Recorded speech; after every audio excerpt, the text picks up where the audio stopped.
Hello friends, welcome to my YouTube channel. और आज मैं आपके लिए लेकर आई हूँ कहानी नरक का मार्ग। तो चलिए दोस्तों, शुरू करते हैं कहानी को। रात भक्तमाल पढ़ते पढ़ते ना जाने कब नींद आ गई। कैसे कैसे महात्मा थे जिनके लिए भगवत प्रेम ही सब कुछ था, इसी में मग्न रहते थे। ऐसी भक्ति बड़ी तपस्या से मिलती है। क्या मैं वह तपस्या नहीं कर सकती? इस जीवन में और कौन सा सुख रखा है आभूषणों से जिसे प्रेम हो जाने। यहाँ तो इनको देखकर आंखें फूटती हैं। धन दौलत पर जो प्राण देता हो वो जाने। यहाँ तो इनका नाम सुनकर ज्वर सा चढ़ जाता है। कल पगली सुशीला ने कितनी उमंगों से मेरा श्रृंगार किया था, कितने प्रेम से बालों में फूल गूंथे, कितना मना करती रही, ना मानी। आखिर वही हुआ जिसका मुझे भय था। जितनी देर उसके साथ हंसी थी उससे कहीं ज़्यादा रोई। संसार में ऐसी भी कोई स्त्री है जिसका पति उसका श्रृंगार देखकर सिर से पांव तक जल उठे? कौन ऐसी स्त्री है जो अपने पति के मुंह से ये शब्द सुने, तुम मेरा परलोक बिगाड़ोगी और कुछ नहीं, तुम्हारे रंग ढक कह देते हैं, और मनुष्य उसका दिल विष खा लेने को चाहे। भगवान, संसार में ऐसे भी मनुष्य हैं। आखिर मैं नीचे चली गई और भक्तिमाल पढ़ने लगी। अब वृंदावन बिहारी की सेवा करूंगी, उन्हीं को अपना श्रृंगार दिखाऊंगी। वह तो देखकर ना जलेंगे, वह तो हमारे मन का हाल जानते हैं। भगवान, मैं अपने मन को कैसे समझाऊं? तुम अंतर्यामी हो, तुम मेरे रोम रोम का हाल जानते हो। मैं चाहती हूँ कि उन्हें अपना इष्ट समझूं, उनके चरणों की सेवा करूं, उनके इशारे पर चलूं। उन्हें मेरी किसी बात से, किसी व्यवहार से नाम मात्र भी दुख ना हो। वह निर्दोष है। जो कुछ मेरे भाग्य में था वो हुआ। ना उनका दोष है, ना माता पिता का। सारा दोष मेरे नसीबों का ही है। लेकिन यह सब जानते हुए भी जब उन्हें आते देखती हूँ तो मेरा दिल बैठ जाता है। मुंह पर मुर्दनी सी छा जाती है, सर भारी हो जाता है। जी चाहता है इनकी सूरत ना देखूं, बात तक करने को जी नहीं चाहता। कदाचित शत्रु को भी देखकर किसी का मन इतना क्लांत नहीं होता होगा। इनके आने के समय दिल में धड़कन सी होने लगती है। दो एक दिन के लिए कहीं चले जाते हैं तो दिल पर से बोझ उठ जाता है। हंसती भी हूँ, बोलती भी हूँ, जीवन में कुछ आनंद आने लगता है। लेकिन उनके आने का समाचार पाते ही फिर चारों ओर अंधकार। चित्त की ऐसी दशा क्यों है ये मैं नहीं कह सकती। मुझे तो ऐसा जान पड़ता है कि पूर्व जन्म में हम दोनों में बैर था। उसी बैर का बदला लेने के लिए उन्होंने मुझसे विवाह किया है। वही पुराने संस्कार हमारे मन में बने हुए हैं। नहीं तो वह मुझे देख देख कर क्यों जलते और मैं उनकी सूरत से क्यों घृणा करती। विवाह करने का तो ये मतलब नहीं हुआ। मैं अपने घर कहीं इससे सुखी थी। कदाचित मैं जीवन पर्यंत अपने घर में आनंद से रह सकती थी। लेकिन इस लोक प्रथा का बुरा हो जो अभागिन कन्याओं को किसी न किसी पुरुष के गले में बांध देना अनिवार्य समझती है। वह क्या जानता है कि कितनी युवतियां उसके नाम को रो रही हैं, कितने अभिलाषाओं से लहराते हुए कोमल हृदय उसके पैरों तले रौंदे जा रहे हैं। युवती के लिए पति कैसी कैसी मधुर कल्पनाओं का स्रोत होता है। पुरुष में जो उत्तम है, श्रेष्ठ है, दर्शनीय है, उसकी सजीव मूर्ति इस शब्द के ध्यान में आते ही उसकी नज़रों के सामने आकर खड़ी हो जाती है। लेकिन मेरे लिए यह शब्द क्या है? हृदय में उठने वाला शूल, कलेजे में खटकने वाला कांटा, आंखों में गड़ने वाली किरकिरी, अंतःकरण को भेदने वाला व्यंग बाण। सुशीला को हमेशा हंसते देखती हूँ। वो कभी अपनी दरिद्रता का गिला नहीं करती। गहने नहीं हैं, कपड़े नहीं हैं, भाड़े के नन्हे से मकान में रहती है। अपने हाथों घर का सारा कामकाज करती है, फिर भी उसे रोते नहीं देखती। अगर अपने बस की बात होती तो आज अपने धन को उसकी दरिद्रता से बदल देती। अपने पतिदेव को मुस्कुराते हुए घर में आते देखकर उसका सारा दुख दारिद्र छूमंतर हो जाता है, छाती गजभर की हो जाती है। उसके प्रेमालिंगन में वह सुख है जिस पर तीनों लोक का धन न्यौछावर कर दूं। आज मुझसे जब्त ना हो सका। मैंने पूछा, तुमने मुझसे किस लिए विवाह किया था? यह प्रश्न महीनों से मेरे मन में उठता था पर मन को रोकती चली जाती थी। आज प्याला छलक उठा। यह प्रश्न सुनकर कुछ बौखला से गए, बगले झाँकने लगे, खीसे निकाल कर बोले, घर संभालने के लिए, गृहस्थी का भार उठाने के लिए, और नहीं क्या भोग विलास के लिए? घरनी के बिना यह आपको भूत का डेरा सा मालूम होता था। नौकर चाकर घर की संपत्ति उड़ाए देते थे। जो चीज़ जहाँ पड़ी रहती थी कोई उसको देखने वाला ना था। तो अब मालूम हुआ कि मैं इस घर की चौकसी के लिए लाई गई हूँ। मुझे इस घर की रक्षा करनी चाहिए और अपने को धन्य समझना चाहिए कि यह सारी संपत्ति मेरी है। मुख्य वस्तु संपत्ति है, मैं तो केवल चौकीदारिन हूँ। ऐसे घर में आज ही आग लग जाए। अब तक तो मैं अनजाने में घर की चौकसी करती थी, जितना वो चाहते हैं उतना ना सही पर अपनी बुद्धि के अनुसार अवश्य करती थी। आज से किसी चीज़ को भूलकर से भी छूने की ना छूने की कसम खाती हूँ। यह मैं जानती हूँ, कोई पुरुष घर की चौकसी के लिए विवाह नहीं करता और इन महाशय ने चिढ़कर यह बात मुझसे कही है। लेकिन सुशीला ठीक कहती है, इन्हें स्त्री के बिना घर सूना लगता होगा, उसी तरह जैसे पिंजड़े में चिड़िया को ना देखकर पिंजड़ा सूना लगता है। यह हम स्त्रियों का भाग्य है। मालूम नहीं इन्हें मुझ पर इतना संदेह क्यों होता है। जब से नसीब इस घर में लाया है, इन्हें बराबर संदेह मूलक कटाक्ष करते देखती हूँ। क्या कारण है? ज़रा बाल गुथवा कर बैठी और यह होंठ चबाने लगी। कहीं जाती नहीं, कहीं आती नहीं, किसी से बोलती नहीं, फिर भी इतना संदेह। यह अपमान असह्य है। क्या मुझे अपने आबरू प्यारी नहीं? यह मुझे इतनी छिचोरी क्यों समझते हैं? इन्हें मुझ पर संदेह करते लज्जा भी नहीं आती? काना आदमी किसी को हंसते देखता है तो समझता है लोग मुझी पर हंस रहे हैं। शायद इन्हें भी यही वहम हो गया है कि मैं इन्हें चिढ़ाती हूँ। अपने अधिकार के बाहर से बाहर कोई काम कर बैठने से कदाचित हमारे चित्त की यही वृत्ति हो जाती है। भिक्षुक राजा की गद्दी पर बैठकर चैन की नींद नहीं सो सकता, उसे अपने चारों तरफ शत्रु दिखाई देंगे। मैं समझती हूँ सभी शादी करने वाले बुड्ढों का यही हाल है। आज सुशीला के कहने से मैं ठाकुर जी की झांकी देखने जा रही थी।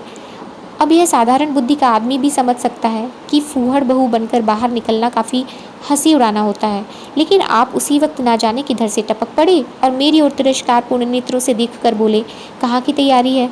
मैंने कह दिया ज़रा ठाकुर जी की झांकी देखने जाती हूँ। इतना सुनते ही त्योरियाँ चढ़ाकर बोले, तुम्हारे जाने की कुछ ज़रूरत नहीं।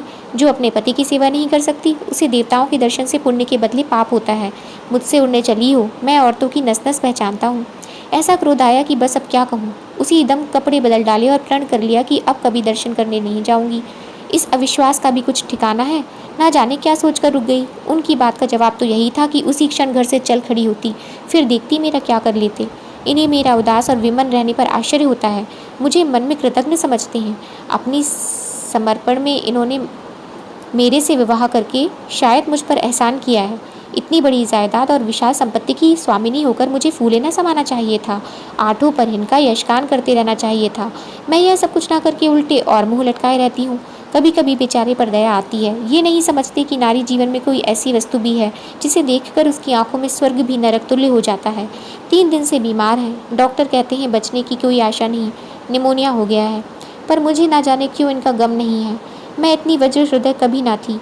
ना जाने वह मेरी कोमलता कहाँ चली गई। किसी बीमार की सूरत देखकर मेरा हृदय करुणा से चंचल हो जाता था। मैं किसी का रोना नहीं सुन सकती थी। वही मैं हूँ कि आज 3 दिन से उन्हें बगल के कमरे में पड़े कराहते सुनती हूँ और एक बार भी उन्हें देखने ना गई। आंखों में आंसू का जिक्र ही क्या। मुझे ऐसा मालूम होता है इनसे कोई मेरा नाता ही नहीं। मुझे चाहे कोई पिशाचनी कहे चाहे उल्टा, पर मुझे तो यह कहने में लेश मात्र भी संकोच नहीं है कि इनकी बीमारी से मुझे एक प्रकार का ईर्ष्या व आनंद हो रहा था। इन्होंने मुझे यह कारावास दे रखा था। मैं इसे विवाह का पवित्र नाम नहीं देना चाहती, यह कारावास ही है। मैं इतनी उदार नहीं हूँ कि जिसने मुझे कैद में डाल रखा हो उसकी पूजा करूँ, जो मुझे लात से मारे उसके पैरों को चूमूँ।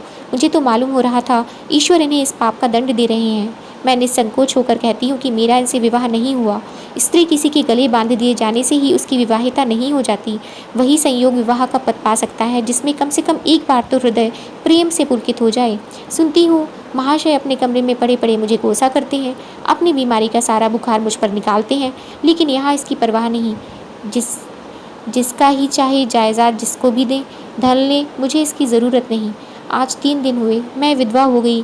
कम से कम लोग यही कहते हैं, जिसका जो जी चाहे कहे, पर मैं अपने को जो कुछ समझती हूँ वो समझती हूँ। मैंने चूड़ियाँ नहीं तोड़ी तो क्या क्यों तोड़ूँ? मांग में सिंदूर पहले भी ना डालती थी, अब भी नहीं डालती। बूढ़े बाबा का क्रियाकर्म उनके सुपुत्रों ने किया, मैं पास न फटकी। घर में मुझ पर मनमानी आलोचनाएं होती हैं। कोई मेरे गुथे हुए बालों को देखकर नाक सिकोड़ता है, कोई मेरे आभूषणों पर आंख मटकाता है। यहाँ इसकी चिंता नहीं। उन्हें चिढ़ाने को मैं भी रंग बिरंगी साड़ियाँ पहनती हूँ और भी बनती संवरती हूँ। मुझे ज़रा भी दुख नहीं। मैं तो कैद से छूट गई। इधर कई दिन सुशीला के घर गई। छोटा सा मकान है, कोई सजावट न सामान, चारपाइयाँ तक नहीं, पर सुशीला कितने आनंद से रहती है। उसका उल्लास देखकर मेरे मन में भी भांति भांति की कल्पनाएं उठने लगती हैं। उन्हें कुत्सित क्यों कहूँ जब मेरा मन उन्हें कुत्सित नहीं समझता। इनके जीवन में कितना उत्साह है।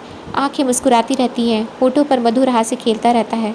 बातों में प्रेम का स्रोत बहुतायत आ गया हुआ जान पड़ता है। इस आनंद से चाहे वह कितना ही क्षणिक हो, जीवन सफल हो जाता है, फिर उसे कोई भूल नहीं सकता। उसकी स्मृति अंत तक के लिए काफ़ी हो जाती है। इस मिजराब की चोट हृदय के तारों को अंतकाल तक मधुर स्वरों में कंपित रख सकती हैं। एक दिन मैंने सुशीला से कहा, अगर तेरे पतिदेव कहीं परदेश चले गए तो तू रोते रोते मर जाएगी। सुशीला गंभीर भाव से बोली, नहीं बहन, मरूंगी नहीं। उनकी याद सदैव प्रफुल्लित करती रहेगी, चाहे उन्हें परदेश में बरसों लग जाएं। मैं यही प्रेम चाहती हूँ, इसी चोट के लिए मेरा मन तड़पता रहता है। मैं भी ऐसी ही स्मृति चाहती हूँ जिससे दिल के तार सदैव बजते रहें, जिसका नशा नित्य छाया रहे। रात रोते रोते हिचकियाँ बंध गईं। ना जाने क्यों दिल भर आता था। अपना जीवन सामने एक बीहड़ मैदान की भांति फैला हुआ मालूम होता था, जहाँ बगुलों के सिवा हरियाली का नाम नहीं। घर फाड़े खाता था। चित्त ऐसा चंचल हो रहा था कि कहीं उड़ जाऊं। आजकल भक्ति के ग्रंथों की ओर ताकने को भी जी नहीं चाहता। कहीं सैर करने जाने की भी इच्छा नहीं होती। क्या चाहती हूँ वह मैं स्वयं भी नहीं जानती, लेकिन मैं जो जानती वह मेरा एक एक रोम जानता है। मैं अपनी भावनाओं को उसकी संजीव मूर्ति हूँ। मेरा एक एक अंग मेरी आंतरिक वेदना का अंतर्नाद हो रहा है। मेरे चित्त की चंचलता उस अंतिम दशा को पहुंच गई है जब मनुष्य को निंदा की न लज्जा रहती है न भय। जिन लोभी स्वार्थी माता पिता ने मुझे कुएं में ढकेला, जिस पाषाण हृदय प्राणी ने मेरी मांग में सिंदूर डालने का स्वांग किया, उनके प्रति मेरे मन में बार बार दुष्कामनाएं उठती हैं। मैं उन्हें लज्जित करना चाहती हूँ। मैं अपने मुंह में कालिख लगाकर उनके मुख में कालिख लगाना चाहती हूँ। मैं अपने प्राण देकर उन्हें प्राणदंड दिलाना चाहती हूँ। मेरा नारित्व लुप्त हो गया है। मेरे हृदय में प्रचंड ज्वाला उठी हुई है। घर के सारे आदमी सो रहे हैं। मैं चुपके से नीचे उतरी, द्वार खोला और घर से निकली, जैसे कोई प्राणी गर्मी से व्याकुल होकर घर से निकले और किसी खुली हुई जगह की ओर दौड़े। उस मकान में मेरा दम घुट रहा था। सड़क पर सन्नाटा था। दुकानें बंद हो चुकी थी। सहसा एक बुढ़िया आती हुई दिखाई दी। मैं डरी, कहीं यह चुड़ैल तो नहीं। बुढ़िया ने मेरे समीप आकर मुझे सर से पांव तक देखा और बोली, किसकी राह देख रही हो? मैंने चिढ़कर कहा, मौत की। बुढ़िया, तुम्हारे नसीबों में तो अभी जिंदगी के बड़े बड़े सुख भोगने लिखे हैं। अंधेरी रात गुजर गई, आसमान पर सुबह की रोशनी नजर आ रही है। मैंने हंसकर कहा, अंधेरे में भी तुम्हारी आंखें इतनी तेज हैं कि नसीबों की लिखावट पढ़ लेती हो? बुढ़िया, आंखों से नहीं पढ़ती बेटी, अक्टे से पढ़ती हूँ। धूप में चूड़े सफ़ेद नहीं किए। तुम्हारे दिन गए और अच्छे दिन आ गए। हंसो मत बेटी, यही काम करते इतनी उम्र गुजर गई। इसी बुढ़िया की बदौलत जो नदी में कूदने जा रही थी, वे आज फूलों की सेज पर सो रही है। जो जहर का प्याला पीने को तैयार थी, वे आज दूध की कुल्लियाँ कर रही है। इसीलिए इतनी रात गए निकलती हूँ कि अपने हाथों किसी अभागिन का उद्धार हो सके तो करूँ। किसी से कुछ नहीं मांगती, भगवान का दिया सब कुछ घर में है। केवल यही इच्छा है कि उन्हें धन, जिन्हें संतान की इच्छा है उन्हें संतान, बस और क्या कहूँ। वह मंत्र बता देती हूँ कि जिसकी जो इच्छा है वो पूरी हो जाए। मैंने कहा, मुझे ना धन चाहिए ना संतान, मेरी मनोकामना तुम्हारे बस की बात नहीं है। बुढ़िया हंसी, बेटी जो तुम चाहती हो वो मैं जानती हूँ। तुम वह चीज़ चाहती हो जो संसार में होते हुए स्वर्ग की है, जो देवताओं के वरदान से भी ज़्यादा आनंदप्रद है, जो आकाश कुसुम है, गूलर का फूल है और अमावस्या का चांद है। लेकिन मेरे मंत्र में वह शक्ति है जो भाग्य को भी संवार सकती है। तुम प्रेम की प्यासी हो। मैं तुम्हें उस नाव पर बैठा सकती हूँ जो प्रेम के सागर में प्रेम की तरंगों पर क्रीड़ा करती हुई तुम्हें पार उतार दे। मैंने उत्कंठित होकर पूछा, माता तुम्हारा घर कहाँ है? बुढ़िया, बहुत नज़दीक है बेटी, तुम चलो तो मैं अपनी आंखों पर बिठा कर ले चलूँ। मुझे ऐसा मालूम हुआ कि यह कोई आकाश की देवी है। उसके पीछे पीछे चल पड़ी। आह, वह बुढ़िया जिसे मैं आकाश की देवी समझती थी, नरक की डायन निकली। मेरा सर्वनाश हो गया। मैं अमृत खोजती थी, विष मिला। निर्मल स्वच्छ प्रेम की प्यासी थी, गंदे विषाक्त नाले में गिर पड़ी। वह वस्तु ना मिलनी थी ना मिली। मैं सुशीला का सा सुख चाहती थी, उल्टाओं की विषय वासना नहीं। लेकिन जीवन पथ में एक बार उल्टी राह चलकर फिर सीधे मार्ग पर आना कठिन है। लेकिन मेरे अधःपतन का अपराध मेरे सर नहीं, मेरे माता पिता और उस बूढ़े पर है जो मेरा स्वामी बनना चाहता था। मैं यह पंक्तियाँ ना लिखती, लेकिन इस विचार से लिख रही हूँ कि मेरी आत्मकथा पढ़कर लोगों की आंखें खुले। मैं फिर कहती हूँ कि अब भी मैं अपनी बालिकाओं के लिए मत देखो धन, मत देखो जायदाद, मत देखो कुलीनता, केवल वर देखो। अगर उसके लिए जोड़ा का वर नहीं पा सकते तो लड़की को कवारी रख छोड़ो, जहर देकर मार डालो, गला घोट डालो, पर किसी बूढ़े खूसट से मत ब्याहो। स्त्री सब कुछ सह सकती है, दारुण से दारुण दुख, बड़े से बड़ा संकट। अगर नहीं सह सकती तो अपने यौवनकाल की उमंगों का कुचला जाना। रही मैं, मेरे लिए अब इस जीवन में कोई आशा नहीं। इस अधम दशा को भी उस दशा से न बदलूंगी जिससे निकल कर आई हूँ। तो दोस्तों, ये थी कहानी। अगर आपको कहानी अच्छी लगी हो तो प्लीज़ इसे लाइक और शेयर करना ना भूलें, और ऐसी ही और कहानियाँ सुनने के लिए मेरे चैनल को सब्सक्राइब करें। Thank you.